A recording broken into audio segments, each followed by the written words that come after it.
Explore Hyderabad exclusive temple jewelry exhibition Nakshi Mela at Varahi Silver Jewelry KPHP.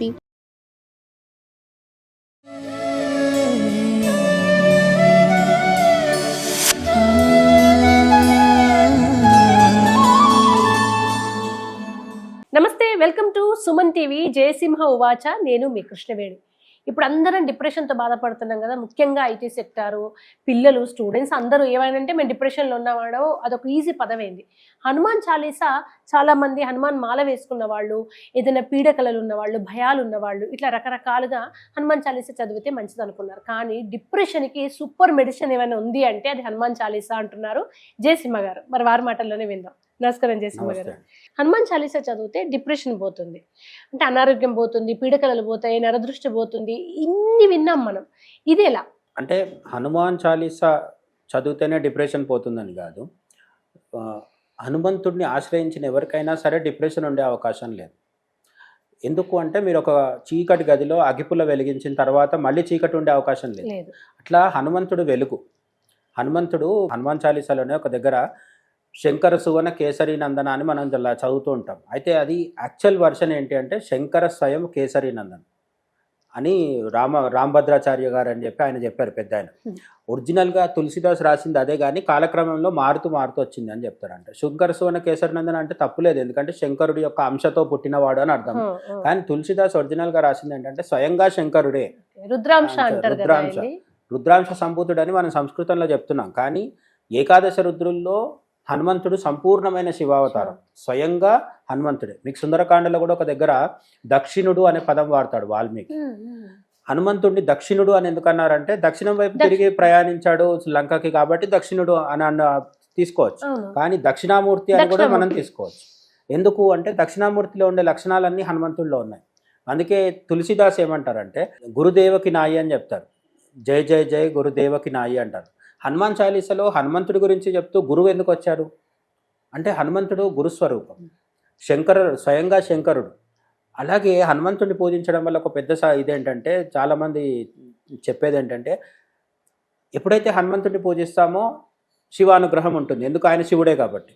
శివుడు అనుగ్రహించినాక మరి పార్వతీదేవి ఎందుకు అనుగ్రహించదు? హనుమంతుడి తోక భాగంలో ఎప్పుడైనా సరే శివుడు భూమి మీద తన అంశావతారంతో వస్తే పార్వతీదేవి కూడా వస్తుంది అని మనం చదువుకుంటాం. మరి హనుమంతుడు బ్రహ్మచారిగా వచ్చాడు కాబట్టి హనుమంతుడిలో మరి పార్వతీదేవి శక్తి ఎక్కడుంది అంటే తోకలో ఉంది అని చెప్తారు. అందుకని సుందరకాండ శక్తివంతమైన తోకతోటే కదా లంకనంతా కాల్చింది. లంకను కాల్చాడు. అంతేకాకుండా ఎప్పుడైనా సరే తను యుద్ధానికి వెళ్తున్నాడు, లేదంటే తన ప్రతాపం ప్రదర్శించబోతున్నాడు, హనుమంతుడి యొక్క శక్తి బయటికి రాబోతుంది అన్నప్పుడు హనుమంతుడు తోకని నేలకేసి కొట్టి మొదలు పెడతాడు అనమాట. అందుకని హనుమంతుడి తోకలో శక్తి ఉంది కాబట్టి హనుమంతుడి తోకనే పూజించే ఒక సంప్రదాయం కూడా ఉంది. లాంగూల పూజనం అని చెప్తారు అనమాట. హనుమత్ లాంగూల స్తోత్రం కూడా ఉంది మనకి. హనుమంతుడిది ఒక పెద్ద అంటే హనుమత్ సంప్రదాయం పరాశర సంహిత చదివితే తెలుస్తుంది. అనేక రకాల మంత్రాలు ఉన్నాయి, బీజ మంత్రాలు ఉన్నాయి, సాధనలు ఉన్నాయి, ఇవన్నీ ఉన్నాయి. కానీ ఆధునిక కాలంలో కలియుగానికి వచ్చేసరికి తులసిదాస్ రచించిన హనుమాన్ చాలీసా ఇది సంస్కృతంలో లేదు. అయినప్పటికీ కూడా అవధి భాషలో ఉన్నప్పటికీ కూడా మన దేశంలో మంత్రం అంటే సంస్కృత మంత్రమే, మిగతా ఎన్ని మంత్రాలు ఉన్నా మంత్రం కాదు. కానీ 2 చోట్ల మాత్రం దీనికి ఎగ్జంప్షన్ ఉంది. ఇక్కడ తమిళనాడుకి వెళ్తే పాశురాలు ఉంటాయి, వాళ్ళు తమిళంలో రాసుకొని తమిళంలోనే వాడతారు. వాటికి సంస్కృతంతో సమానమైన విలువనివ్వడం జరుగుతుంది. తిరుమల కొండ మీద కూడా ధనుర్మాసంలో పాశురాలు చెప్తారు. ఇవి ఆళ్వార్లు రాసిన పాశురాలు అవన్నీ తమిళంలో ఉంటాయి. ఆ విధంగా ఈ ఉత్తరాదిలో అంతా సంస్కృతమే నడిచినప్పటికీ తులసిదాస్ రాసిన స్తోత్రాలు హనుమాన్ బాహుక్, బజరంగ్ బాన్, హనుమాన్ చాలీసా అనేవి చాలా ప్రధానం. అందులో హనుమాన్ చాలీసా అయితే మనకి ఈ మధ్య యూట్యూబ్లో కూడా పెద్ద రికార్డు క్రియేట్ అయింది. ఎందుకంటే కోట్లాది మంది చూశారు. అది అంత ఎక్కువ మంది చూసిన ఆధ్యాత్మిక వీడియో ఇంకేదీ లేదనమాట. అది మొత్తం పెద్ద రికార్డ్ అది. అయితే హనుమాన్ చాలీసా చదివితే డిప్రెషన్ ఎందుకు పోతుంది అంటే, మనం ఒకసారి కథలోకి వెళ్ళి చూసుకున్నప్పుడు మనకు ఏదైనా సరే వాల్మీకి రామాయణంలో హనుమంతుడి సంబంధించిన కథలు ఎట్లుంటాయో చూడాలి. బాలకాండలో అంత సంతోషంగా జరుగుతుంది, రాముడు అవతరించాడు. తర్వాత అయోధ్యకాండలో కొంత విషాదం ఏర్పడుతుంది. రాముడు అరణ్యాలకు బయలుదేరాలి, దశరథుడు మరణిస్తాడు. ఆ తర్వాత అరణ్యకాండలో ఏంటి, రాక్షస సంహారం మొదలవుతుంది. ఇది ఋషులకు ఇచ్చిన మాట ప్రకారం శూర్పణఖ ముఖచెవులు కోసిన తర్వాత కరదూషణాదుల్ని 14,000 మందిని చంపుతాడు. ఇక్కడ దాకా వచ్చిన తర్వాత రామాయణం 6 కాండలు అనుకుంటే సగం పూర్తయింది. ఇక్కడ నుంచి పైకి వెళ్ళాలి, మళ్ళీ అరణ్యకాండకు వచ్చేసరికి సీతాపహరణం తర్వాత రాముడు కూడా డిప్రెషన్లో ఉంటాడు. రాముడికి డిప్రెషన్ లేదు, మన కోసం డిప్రెషన్లో ఉన్నట్టు నటిస్తాడు. అప్పుడు సరిగ్గా హనుమంతుడు ఎంటర్ అవుతాడు. మీరు గమనించండి, రాముడు అంతటి వాడు డిప్రెషన్లో ఉన్నప్పుడు హనుమంతుడు వచ్చాడంటేనే డిప్రెషన్కి విరుగుడు హనుమంతుడు అని అర్థం. హనుమంతుడు వచ్చిన వెంటనే రాముడు మూడ్ చేంజ్ అవుతాడు. హనుమంతుడు వెళ్ళి సీతాదేవి, అక్కడ లంకలో కూడా అమ్మ అదే పరిస్థితిలో ఉంటుంది. అదే చెప్తున్నాను, సీతాదేవికి రామ సమాచారాన్ని అందించాడు, సీతాదేవి సంతోషపడింది. హనుమంతుడు ఎక్కడికైతే వెళ్తాడో వెళ్ళిన వెంటనే అక్కడ వెలుగు వస్తుంది. హనుమంతుడు సూర్యుడు లాంటి వాడు, అందుకే ఆయన సూర్యుడు శిష్యుడు అని కూడా చెప్తారు కదా. సూర్యుడు వచ్చినాక చీకటి ఉండే అవకాశం లేదు. మనం ఎన్ని లైట్లు పెట్టుకొని ఎంత వెలుగులు తెచ్చుకున్నా కూడా తెల్లారిన తర్వాత సూర్యుడు వస్తేనే చీకటి పూర్తిగా పోతుంది. అటువంటి హనుమంతుడు సూర్యుడి యొక్క శిష్యుడు కాబట్టి సూర్యుడిని, హనుమంతుడిని పూజిస్తే సూర్యుడి అనుగ్రహం కూడా కలుగుతుంది మనకి.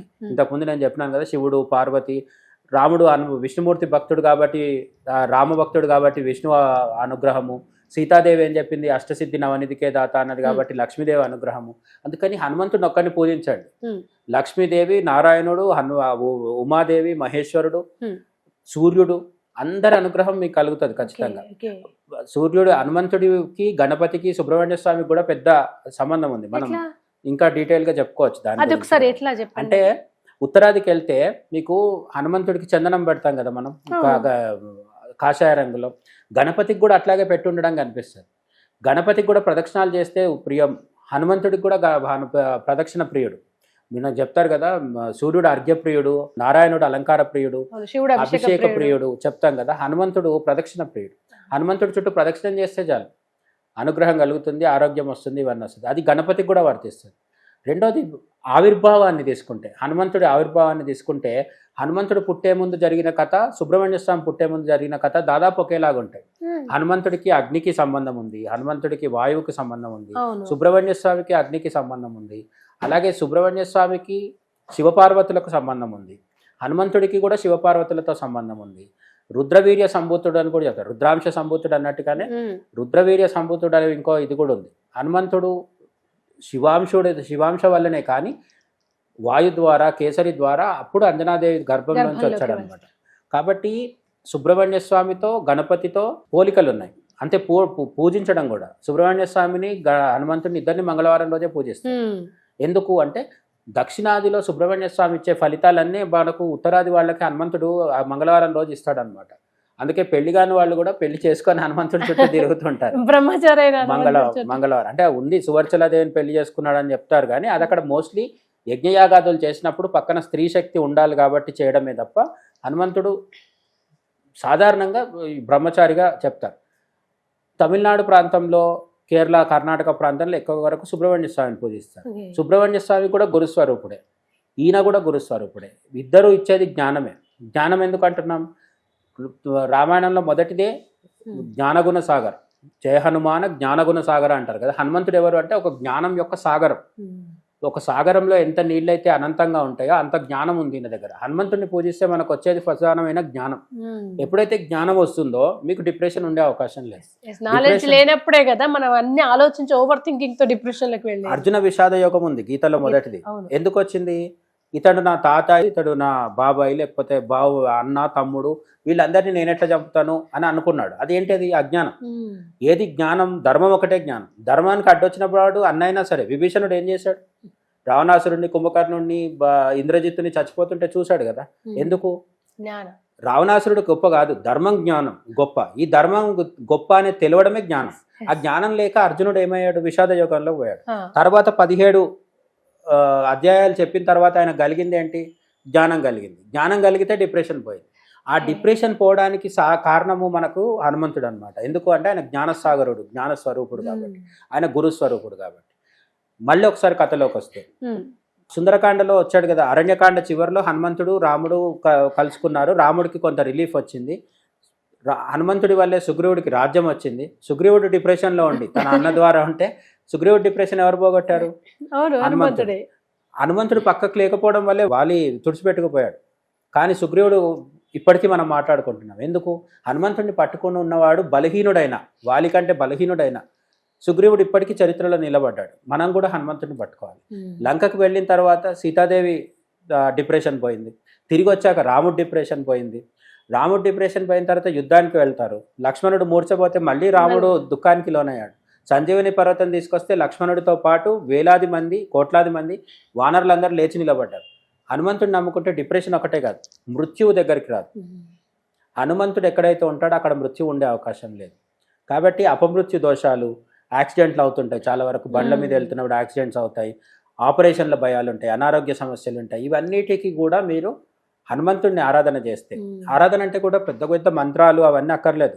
రోజు హనుమంతుడి దగ్గర ఇంకొకటి ఏంటంటే భారతదేశంలో లెక్కల ప్రకారం అందరు దేవుళ్ళ కంటే హనుమంతుడి గుళ్ళే ఎక్కువ ఉన్నాయని ఒక లెక్క ఎందుకంటే ఉంది. ఏ ఊరున్నా ఖచ్చితంగా ఊర్లో ఒక హనుమంతుడి విగ్రహం, కనీసం గుడి లేకుండా విగ్రహం అయినా రోడ్డు మీద విగ్రహాలు విగ్రహాలు పెడతారు. పెడతారు. లేదు గుళ్ళల్లో కూడా హనుమంతుడి విగ్రహం మేము పెట్టనివ్వము అని చెప్పే హిందూ శాఖ అని చెప్పండి. అసలు ఉంటారు. అవును, శివుడిని వద్దనే వాళ్ళు ఒకరు ఉండొచ్చు, విష్ణుని వద్దనే వాళ్ళు ఒకరు ఉండొచ్చు. వాళ్ళిద్దరికి హనుమంతుడు కావాలి. అవును. అమ్మవారు శాక్తేయులు కూడా పెడతారు.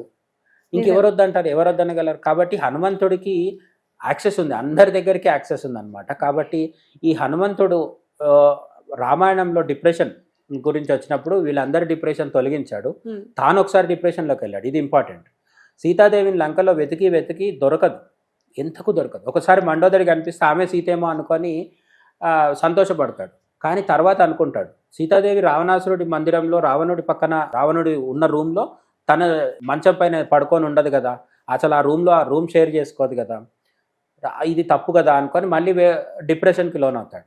ఆ డిప్రెషన్లో లోన్ అయినప్పుడు సుందరకాండలో అద్భుతమైన వర్ణన ఉంటుంది. ఇప్పుడు నేను తిరిగి వెళ్తే రాముడు ఆగ్రహిస్తాడు, సుగ్రీవుడు ఆగ్రహిస్తాడు, రాముడు మరణదండన విధిస్తాడు, వానరులందరూ కూడా నాకు వల్ల చనిపోవాల్సి వస్తుంది, నేను అక్కడికి వెళ్ళాను, ఇక్కడే ఉండి ప్రాయోపవేశం చేస్తా అంటాడు. అంటే తిండి మానేసి ఆ ప్రాణాలు వదిలేస్తాను అనుకుంటాడు. తిండి మానేసి ప్రాణాలు వదులుతా అనుకున్నటువంటి హనుమంతుడే అంతకంటే డిప్రెషన్ ఏముండదు కదా. అక్కడి నుంచి మళ్ళీ తనను తాను వెనక్కి తెచ్చుకొని పుంజుకొని, కాదు మనం ఈసారి మళ్ళీ ఒకసారి భగవత్ ప్రార్థన చేసి మొదలు పెడదామని చెప్పి అప్పుడు సీతాదేవిని, రాముడిని, హనుమంతుడిని, రుద్రుడిని, వీళ్ళందరినీ, అది సుందరకాండలో మంచి శ్లోకం ఉంటుంది, ఆ ధ్యాన శ్లోకం చెప్పుకొని తనకు తానే మళ్ళీ, ఇప్పుడు డిప్రెషన్లో ఉన్నప్పుడు పక్కవాడు వచ్చి మనల్ని ఉద్ధరిస్తే గొప్ప విషయం కదా, సెల్ఫ్ మోటివేషన్, అది చాలా గొప్ప విషయం. హనుమంతుడికి అది కూడా ఉంది. సో ఆ సీతాదేవి దొరకలేదనే డిప్రెషన్ నుంచి బయటపడి మళ్ళీ వెతికినప్పుడు ఈసారి అశోకవనం కనిపిస్తుంది, అమ్మవారు కనిపించిన తర్వాత మనం చెప్పుకున్నట్టు అమ్మవారికి సంతోషం కలిగిస్తాడు. ఈ విధంగా హనుమంతుడి చరిత్ర చూస్తే హనుమంతుడు ఎక్కడ ఉంటాడో అక్కడ డిప్రెషన్ ఉండదు. కాబట్టి డిప్రెషన్ వద్దనుకుంటే మీరు హనుమంతుడి దగ్గరికి వెళ్ళండి. చివరికి ఇంకొకటి ఏంటంటే ఒక కొటేషన్, అది మోడర్న్ టైమ్స్లో ఈ మధ్య గూగుల్లో కూడా కనిపిస్తుంటుంది, మీ సమస్యలు ఎంత పెద్దవో హనుమంతుడికి చెప్పకండి, హనుమంతుడు ఎంత పెద్దవాడో మీ సమస్యలకు చెప్పండి అని చెప్తారు. Thank you so much. జై శ్రీరామ్.